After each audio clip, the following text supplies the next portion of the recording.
वसुदेवसुतं देवं कंसचाणूरमर्दनं देवकी परमानन्दं कृष्णं वन्दे जगद्गुरुं। ओम नमो जयाद्या वेद प्रतिपाद्या जय जय स्वसंवेद्या आत्मरूपा। तो जितेंद्रियू सहजे तोची योगयुक्त म्हणजे जेणे साने थोर निणजे कवणे काळी। असा तो जितेंद्रिय झालेला म्हणजे ज्याला ब्रह्मज्ञान झालेला आहे असा त्याचा अर्थ आहे। तो सहजच जितेंद्रिय पण होतो। काल आपण तिथपर्यंत आलो होतो की कारण का पहावयासारखं किंवा इंद्रियांनी एखाद्या विषयाचं ग्रहण करावं। पंचज्ञानेंद्रिय आहेत, पंचज्ञानेंद्रियांनी एखादा विषय ग्रहण करावा असं दुसरं कोणी राहत नाही, द्वितीय कोणी राहत नाही, द्वैत कोणी राहत नाही। म्हणून केनकम पश्येत केनकम शृणु काय शृणुयात वगैरे असा प्रश्न तिथे विचारला। केनकम विजानीयात असं विचारलं की कोण कोणाला पाहणार, कोण कोणाला जाणणार, कोण काय खाणार, कोण काय। एक जरी द्वैतासारखा त्याचा व्यवहार असला, हा महत्त्वाचा मुद्दा। याचा अर्थ त्याचा व्यवहार द्वैतासारखा नसतो असं नाही, व्यवहारात तो द्वैतासारखाच वागतो। एखादा मोठा महात्मा आहे, आपण काही तर तो ज्याला ब्रह्मज्ञान झालंय तर तो द्वैतासारखाच राहतो, नाही असं नाही, वागताना द्वैतासारखाच वागतो। पण द्वैतासारखा वागत असताना सुद्धा तो सारखा वागतो हे लक्षात ठेवायचं। तो द्वैत वागत नाही, द्वैतासारखा वागतो, हा फरक आहे। द्वैत वागणं वेगळं आणि द्वैतासारखं वागणं वेगळं। त्या द्वैतासारखा या शब्दामध्ये नाटक अभिप्रेत आहे, वस्तुस्थिती अभिप्रेत नाही आहे। सारखं ज्यावेळेस आपण म्हणतो एखाद्यासारखं तर त्यावेळेस मूळ वस्तू नसते ना, जिथे आपण दृष्टांत देतो त्या तिथे तसंच आहे की नाही। तसं हा द्वैतासार म्हणजे योगयुक्त असलेला हा महात्मा हा वस्तुतः व्यवहारात वागताना तर व्यवहाराच्या पद्धतीने त्याला वागावंच लागतं, कारण व्यवहाराच्या पातळीवर तसं जर नाही वागलं तर व्यवहारच संभवत नाही आणि काहीच संभवत नाही, म्हणून तो तसाच वागतो। काही वेळा काही महात्मे बघा द्वैताच्या पलीकडे जाऊन ज्यावेळेस वागताना दिसतात त्यावेळेस आपण त्यांना वेड म्हणतो, अवलिया वगैरे असे शब्दप्रयोग आपण करतो। ते त्यांच्या व्यवहारात ते गोष्टी बसत नाहीत। पण साधारणपणे हा जो महात्मा आहे याच्या बाबतीत बोलत तसं हा अवलियाचं वर्णन नाही केलं त्यांनी। तो जितेंद्रिय आहे, जितेंद्रियो सहजे तोची असा तो योगयुक्त आहे। याचं नाव काय, योगयुक्त। आणि तो काय करतो, जेणे साने थोर नेणीजे कवणे काळे। कोणत्याच काळात त्याला लहान थोर हे कळत नाही, कळत नाही शब्दाचा अर्थ तो त्याचा विषय होत नाही। तो कोणाला लहान म्हणत नाही, कोणाला मोठं म्हणत नाही। का नाही म्हणत, याचं कारण सगळीकडे ब्रह्म पाहतो तो, कोणतंच ब्रह्म लहान नाही, कोणतंच ब्रह्म मोठं नाही ना। ब्रह्म सगळीकडे एकच आहे, अखंड आहे, समान आहे, निर्विषय आहे, नित्य आहे, शुद्ध आहे, बुद्ध आहे, मुक्त आहे की नाही। ब्रह्माचे विशेषण कोणत्याही काळामध्ये समान आहे। ते त्यांनी सांगितलं की येणे साने थोर नेणीजे कवडे काळी। देखे ते उदाहरण दिले बघा, देखे सोनयाचे निखळ मेरू ये सणे ढिसाळ आणि मातेचे ढिगळ सरसेची मानी। तो काय पाहतो, सोन्याचा शुद्ध निखळ सोन्याचा मेरू पर्वतासारखा एखादा ढीग आणि मातीचा एखादा ढिगुळ, हे दोन्ही त्याला समान वाटतात। म्हणजे दृष्टांत देताना ते फार दृष्टांतातलं फार मर्म नीट लक्षात घेतलं पाहिजे। उदाहरण काय आहे, सोन्याचा मेरू पर्वत दाखवलाय त्यांनी, म्हणजे महर्घ वस्तू जास्त दाखवली आहे आणि अत्यंत तुच्छ मातीचा ढेकूळ हा त्या दृष्टीने तुच्छ पदार्थ आहे। तो तुच्छ पदार्थ फक्त एक ढेकूळ सांगितलं, पण या दोघांची तुलना तो समान करतो असं म्हणाले ते। म्हणजे याचा अर्थ असं कोणी नाही करायचं उलटा की महार्गाला तुच्छतेला आणतोय तो, सोन्याला तुच्छ समजतोय असा अर्थ नाही समजायचा। तो समान समजतो, मातीचा ढेकळ आलाय तो समजत नाही आणि सोन्याला मातीचा ढेकूळ समजत नाही। तो काही नाही, ते एक वस्तू आहे, बस ब्रह्म आहे एवढंच समजतो तो, एवढाच त्याचा तात्पर्य अर्थ आहे। म्हणजे लोभ, कारण तो जितेंद्रिय झाल्यामुळं बुद्धीवर त्याचा कंट्रोल आल्यामुळं मनावर, जितेंद्रियामध्ये मन अपेक्षित आहे ना, त्याला लोभ किंवा इतर माणसांना ज्या काही वृत्त्या उत्पन्न होतात त्या सोन्याकडे पाहिल्यानंतर तो कुठल्याही वृत्त्या त्या ठिकाणी उत्पन्न होत नाही, त्यांनी सांगितलं। सरीसेची मानी पाहता पृथ्वीचे मोल थोडे ऐसे अनर्घ्य रत्न चोखडे देखे दगडाचेरी पाडे निचाडू ऐसा। एखादं पृथ्वीच्या मोला एवढं रत्न जरी असलं तरी तो त्या रत्नाकडे दगडासारखाच पाहतो। वस्तुतः विचार जर केला तर ते रत्नही दगडच आहे। एक लोकांची रत्नांचा जर विचार केला आपण, हे रत्न आहे ते म्हणले तर ते दगडच आहे ना, दुसरं काय आहे. ते फक्त जे काही ज्याला काय हौसी लोक आहेत त्यांच्यामुळे त्याचं मोल वाढलेलं आहे. विचार जर केला तर पृथ्वीत्व किंवा द्रव्यत्व हे दोन धर्म तरी त्याचे समान आहेत सगळीकडे. रत्नामध्ये सुद्धा पृथ्वीत्व आहे, याच्यातही दगडाचे पृथ्वीत्व आहे. सांगण्याचं तात्पर्य आहे की तो काय पाहतो तर त्यातलं फक्त पृथ्वीतत्व पाहतो. पृथ्वीचा मातीचा गोळा म्हणा, सोना म्हणा किंवा हे म्हणा, या सगळ्यांच्यामध्ये तो समानता पाहतो. म्हणजे काय पाहतो, या समानतेच्यामध्ये असलेलं मुख्य जे तत्व आहे ते पाहतो तो. बाकी त्याला त्या वरच्या देखरेखीची काही घेणं नाही. इथं त्यांनी एक फार चांगलं एक वाक्य लिहिलं की हा जगज्जीवादी रूपेण पश्यन्नपि परात्मविद न तत्पश्यति तद्रूपम ब्रह्मवस्त्वेव पश्यति. एक वाक्य त्यांनी, आत्मज्ञानी पुरुष जो आहे अत्यंत स्पष्टपणे अद्वैताचं भान झालं असल्यामुळं, अद्वैत रूप सगळं जगत त्याला दिसत असल्यामुळं तो काय करतो, हा मनुष्य जगज्जीवादी रूपेण पश्यनपि, जरी त्याला जगत जीव वगैरे हे दिसत असले तरी न पश्यती, पण त्यांना तो त्या रूपानं पाहत नाही. तर काय, कोणत्या रूपाने पाहतो म्हणाले, ब्रह्मवस्त्वेव पश्यती.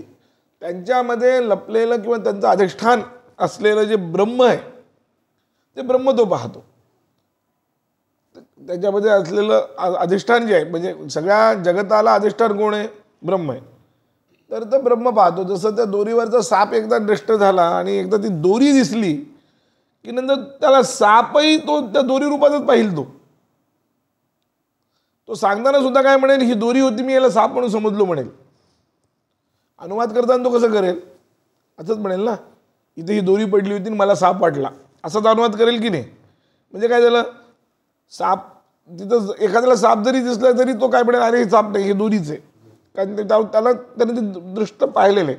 म्हणजे त्याच्या त्या रूपाने त्याला ते दिसलं जरी, एखाद्याला दिसलं तरी तो ते रूप नाही पाहत, तर त्याच्या पाठीमागचं जे लपलेलं रूप आहे, जे खरं रूप आहे. दोरी आणि सापामध्ये सापाचं रूप हे खोट आहे आणि लपलेलं रूप कोणतं, दोरीचं रूप आहे. पण एकदा त्याला कळलं की ही दोरी म्हणल्यानंतर, एकदा ज्ञान झालं की तो पुन्हा साप रूपानं पाहत नाही. त्याला साप रूपानं दिसलं जरी, अनुवाद करताना तो म्हणला तरी सुद्धा तो काय पाहतो, तिथं दोरीच पाहतो. तसं जगताच्या या सगळ्या रूपामध्ये तो कोण पाहतो, तर ब्रह्मच पाहतो. आणि ब्रह्म एकदा पाहिलं की ब्रह्म मोठं नाही, लहान नाही, ब्रह्म सम नाही, विषम नाही. ब्रह्म म्हणजे ब्रह्म अखंड आहे ना, खंडित होत नाही, अखंड आणि सच्चिदानंद स्वरूप असलेला ब्रह्म आहे. जसं आकाशाचा खंड तुम्हाला करता येणार नाही, आकाश तोडता येतं का. आकाश हे असं तत्व आहे की आकाश हे तत्व तुम्हाला प्रमाणानं सिद्धच करता येत नाही, ते आहे असं मानावं लागतं, एवढंच आहे. मानल्याशिवाय पर्याय नाही म्हणून तो मानतात तुम्ही, पण प्रत्यक्ष प्रमाणांतर ते सिद्ध होत नाही. अनुमानाधिकांच्या द्वारा त्याची आकाशाची सिद्धी होते. आणि ते अखंड आहे. त्याचा तुम्ही त्याचा भेद जरी करायचा ठरवला तरी तो भेद तुम्हाला कोणाच्या इतरांच्या आश्रयाने करावा लागतो, स्वतंत्रपणे त्याचा भेद करता येत नाही. तसं ब्रह्माचं आहे. ब्रह्म जे आहे ते चैतन्य असल्यामुळे ते आकाशापेक्षाही जास्त सूक्ष्म आहे, कारण ते आकाशाचे कारण आहे.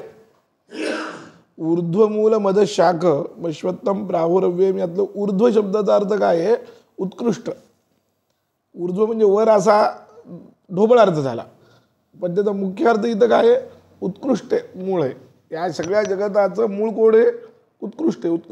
उत्कृष्टता कशात आहे, अत्यंत शुद्धतेत उत्कृष्टता आहे, अत्यंत व्यापकतेत उत्कृष्टता आहे. म्हणजे पृथ्वीचं कारण जल आहे, त्याच्यापेक्षा उत्कृष्ट आणि शुद्ध आहे. जलाचं कारण तेज आहे, ते त्याच्यापेक्षा उत्कृष्ट आणि शुद्ध आहे.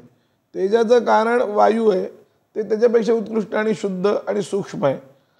ते वायूचं कारण आकाश आहे, ते या वायूपेक्षा उत्कृष्ट सूक्ष्म असं आणि व्यापक आहे.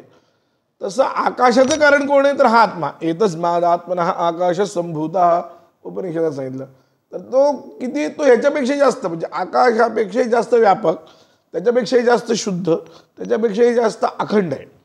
त्यामुळे ते अखंड ब्रह्म आहे, तर ते पाहण्याची सवय ज्याला लागेल किंवा ते ज्याला दिसेल, त्याचा साक्षात्कार ज्याला होईल, त्या ह्याच्यावर हे संपूर्ण जगत अध्यस्त झालेले.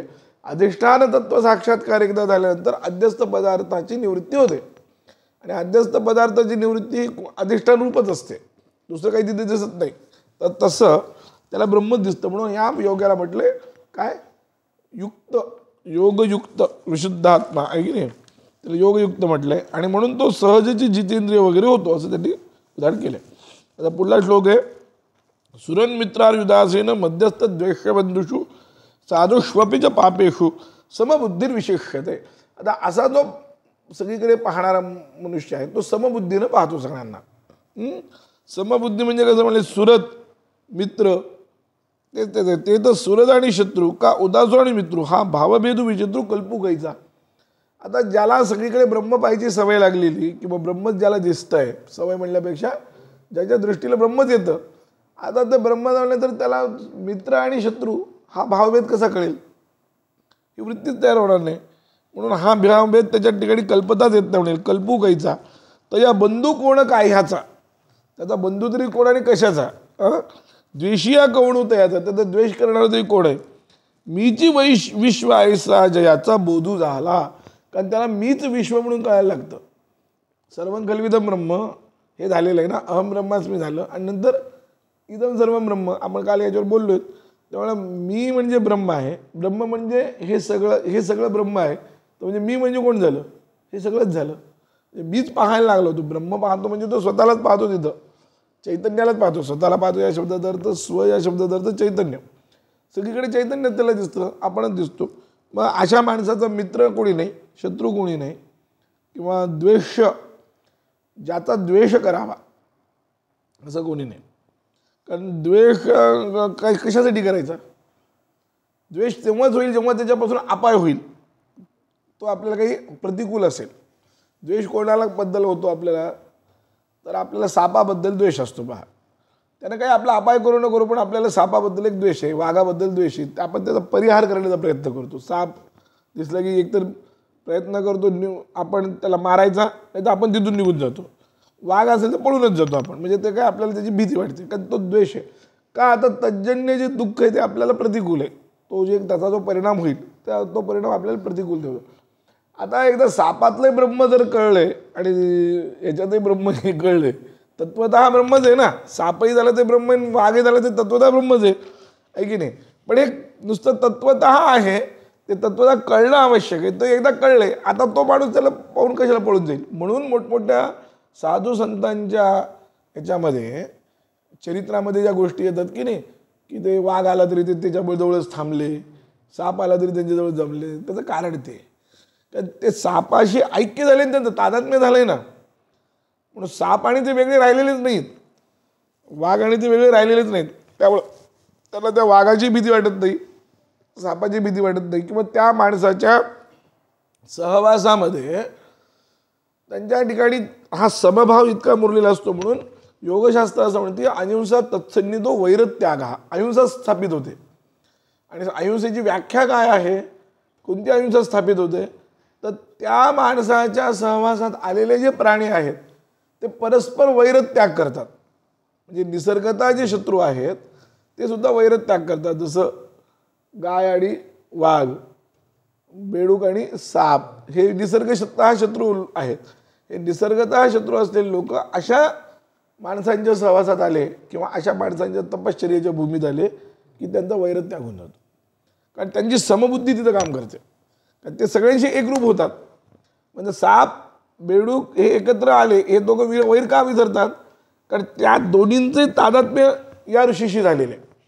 तिथं जे कोणते ऋषी असतील किंवा ऋषी म्हणजे आत्मज्ञानी माणूस या अर्थानं म्हणालो, आत्मज्ञानी माणसाची झाले तिथे. मग तो सगळीकडे समपाहतो. म्हणून समबुद्धीर विशिष्यते असं म्हटलं त्यांनी. तया बंधू कोण कायाचा द्वेषिया कवणू तयाचा, त्याचा द्वेष्टाही कोणी नसतो म्हणाले. मी म्हणजे द्वेष त्याचा द्वेष्टा नसतो असं नाही, तो कोणाचा द्वेष करत नाही, त्याचा द्वेष करतील हे लोक. कळलं का. हा एक महत्त्वाचा अजातशत्रू हे जो शब्द आहे ना, हा असा भोंगळ शब्द आहे, खरं नाही ते काय. अजातशत्रू या शब्दाचा अर्थ हा कोणाला शत्रू मानत नाही इथपर्यंतच ठीक आहे. याचे शत्रू नसतात किंवा याला त्रास देणं असं नसतं. उलट तर नियमच असा आहे, जगताचा एक नियम आहे की संत, मासे आणि सौंदर्य जिथं जिथं आहे ते, हे 3-4 गोष्टी अशा आहेत की ते विनाकारण द्वेषणो भवन्ति. याचे लोक विनाकारण द्वेष्टे असतात. आता मासांनी कोणाचं काही वाईट केलं आहे का, पण लोक त्याला मारून खातात, हे द्वेष आहे ते की नाही, सुभाषित आहे. तसं संतांचं आहे की संत जे आहेत, जो ब्रह्मवेत्ता आहेत, तो ब्रह्मवेत्ता जरी असला काहीतरी असला तरी त्याचे लोक द्वेष करतात. कृष्णाचाही द्वेष केला, रामाचाही द्वेष लोकांनी केला, ज्ञानेश्वराधिकांचाही द्वेष केला. याचं कारणच ते की अजातशत्रू हा जो शब्द आहे हा एक आहे माहिती आहे का, तो एक प्रकारचा अलंकारिक आणि तो फक्त स्वप्नाळू शब्द आहे. कळलं का? वास्तवता नाही आहे ती, वास्तवता नाही अजातशत्रूचा. फक्त त्याचा अर्थ एवढाच करायचा की हा कोणाला शत्रू मानत नाही, याला शत्रू झालाच नाही असं नाही त्याचा अर्थ. याचा कोणी द्वेष नाही. म्हणून या म्हणजे द्वेषीया कमणोतयाचा ही जी पंक्ती याच्यापेक्षा संस्कृत व्यवस्थित आहे. याचा द्वेष्य कोणी नाही. हा संस्कृतमध्ये जो द्वेष शब्द आहे तो फार व्यवस्थित आहे. म्हणजे याच्या द्वेषाचा कोणी विषय होत नाही. याचा कोणी द्वेष करेल का नाही काही सांगता येत नाही, करेल. कारण व्यवहार आहे, व्यवहारामध्ये कोणी काही करू शकतो. म्हणून म्हटलं मग तयाची दिठी अधमोत्तम असे किरीटी काय परिसायच्या कसवटी वाणी या कीजे. असा जो समबुद्धी असलेला ब्रह्मवेत्ता आहे त्याच्या दृष्टीनं तयाची दिठी म्हणजे दृष्टी. मग त्याच्यात अधम उत्तम असं काय असेल समज आहे ना, सगळं ब्रह्मच पाहतोय तर अधम उत्तम काय असतं नाही. काय परासीच्या कसवटी वाणी या कीजे त्याचा कसा काय विचार करावा, त्याचा श्रेष्ठ भाव तरी कसा राहील म्हणाले. जसं लोखंड वेगवेगळं नसतं, सगळं लोखंड समान आहे त्या पद्धतीने एकाच ठिकाणी असलेलं. ते जैशी निर्वाण सुवर्णूची करी तशी जयाची बुद्धी चराचरी होय साम्याची उजरी निरंतर. जसं म्हणाले निर्वाण सुवर्ण, निर्वाण म्हणजे परीस हे सुवर्ण करतं, लोखंडाला लावलं की सुवर्ण करतं. आणि म्हणून ते कुठलंही लोखंड उच्च असो श्रेष्ठ असो नीच असो कोणतंही लोखंड आलं की त्या परिसाच्या जवळ जसं ते सुवर्ण होतं आणि ते सगळे एक समान जसं त्या परिसाला दिसतं किंवा परिसाच्या दृष्टीनं ते समान होतं, तसं या माणसाची बुद्धी चराचरी चर अचर स्थावर जंगमात्मक हा जो संपूर्ण नामरूपात्मक प्रपंच आहे त्या सगळ्याच्याबद्दल याची साम्य बुद्धी होती, निरंतर असते. पुन्हा ती आत्ता काही वेळ होत राहिली काही वेळाने गेली असं नाही, निरंतर नेहमीसाठी राहते म्हणाले. ते जे ते विश्वालंकाराचे विसुरे जरी आहते आनाने आकारे तरी घडले एकेची भंगारे परब्रह्मे. जरी विश्वरूपात हे अलंकार वेगवेगळे दिसत असले, विश्वामध्ये विविधता जरी दिसत असली, नटलेली आहे, विविधता नटलेली यात काही संशय नाही, पण ही विविधता जरी दिसली तरी या विविधतेचं मूळ तत्व मात्र एकच आहे ना. ते कोण आहे? परब्रह्म. भेदाचं अधिष्ठान अभेद आहे, भेद अभेदाचं अधिष्ठान नाही आहे, हे लक्षात घ्या. भेदाचं अधिष्ठान अभेद आहे. म्हणून एकातून दोन होतात, दोनातून एक कधीच होत नाही. एक ही सत्य स्थिती आणि दोन ही कल्पित स्थिती आहे. तसं अभेद ही सत्य स्थिती आहे आणि भेद ही कल्पित स्थिती आहे. तर कल्पनेतून खरं नाही आहे, खऱ्यावर कल्पना असते. तसं हे संपूर्ण जगत काय आहे? खऱ्यावर अवलंबून आहे. जगत हे कल्पना आहे आणि कल्पना एकदा निवळली की त्याच्या पाठीमागचं खरं तत्व एकदा कळलं की तो माणूस सगळीकडे समानच पाहणार, मग त्याला कोणी द्वेष वगैरे वाटणार नाही. ते त्याच्याकडे समबुद्धीर विशेष हे एका परब्रह्माच्या ठिकाणी सगळं त्याला दिसतं म्हणाले. ऐसे जाणणे जे बरवे ते फावले तर आगवे म्हणून आहाच वाहाचे न झकवे येणे आकार चित्रे. म्हणून या मनुष्याला हा परिपूर्ण परब्रह्म जाणत असल्यामुळं मग याला एखादी किती चांगली वस्तू दिली तो आहा हू करत नाही. म्हणजे वरच्या रूपाला तो भुलत नाही. वरवरचं एखादं सौंदर्य असलं की आपण लगेच हा हू करतो ना, तसं तो करत नाही म्हणाले. कारण का आकार चित्र येते, फक्त आकार आहे, फक्त मूळ तत्व एकच आहे. जसं घटाच्या ठिकाणी सांगितलं त्यांनी यथा काय मृण्मय किंवा लोहमय याच्यामध्ये बदल काय तर वाचारंभण विकारो नामधेयम मृत्तिकेत तेव सत्यम अशी श्रुती आहे. छांदोग्योपनिषदामध्ये म्हटलं आहे की मातीचं हे सगळे वेगवेगळे पदार्थ तयार होतात. येळणी म्हणा, त्याच्यानंतर ते घडा म्हणा, छोटी घट, त्याच्यानंतर मोठा रांजण वगैरे वगैरे. हे काय झालं? वाचारंभण आहेत फक्त. हे सगळे हे नावं काय फक्त बोलण्यापुरते. वाचारंभण म्हणजे वाघ आलंबन, फक्त फुकटचं बोलण्यापुरतं. खरं काय त्याच्यामध्ये? हा आकार खरा आहे का? आकार खरा नाही. खरं काय? मृत्तिकेत तेव सत्यम. यात फक्त काय खरं आहे? मृत्तिका, माती फक्त खरी आहे. बाकी वरचा सगळा विकार जो आहे, आकार जो आहे, तो सगळा कसा आहे? बोलण्यापुरता आहे, नावापुरता आहे, फसवा आहे. म्हणून माती खरी. आता मातीचं ज्यावेळेस आपण विचार करतो माती सुद्धा खोटी, मातीचं कारण खरं. हे दृष्टांत जो दिला त्याचा अर्थ माती खरी असं समजायचं. म्हणजे मातीच फक्त खरी म्हटल्यानंतर मग पुन्हा द्वैत येईल की नाही, तसं नाही करायचं त्याचा अर्थ काय. मातीचं जे कारण आहे ते खरं, माती खोटी, मग तिथं अजून जे कारण आहे मग ते परमाणूपर्यंत जाईल. परमाणू यांच्या अपेक्षेनं खरा, पण परमाणूच्याही अपेक्षेनं कोण खरं, तर माया खरी. आणि मायेच्या अपेक्षेनं कोण खरं, तर ब्रह्म खरं.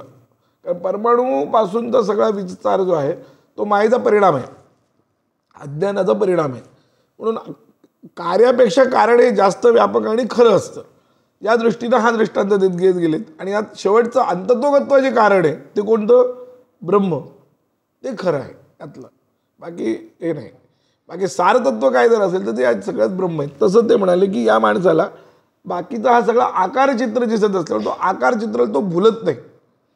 म्हणून तो कदाचित एखाद्या वेळेस त्याच्या वागण्यामध्ये, बोलण्यामध्ये, याच्यामध्ये आपल्याला असं वाटतं की हा काही नीरस आहे. तो नीरस नसतो, तो त्याला खरं तत्व कळलेलं आहे म्हणून त्याला वरचं जे तत्व जे आहे ते त्याला भुलवत नाही, असा त्याचा खरा अर्थ आहे. थांबू. चिंतन श्री गुरुदेव दत्त.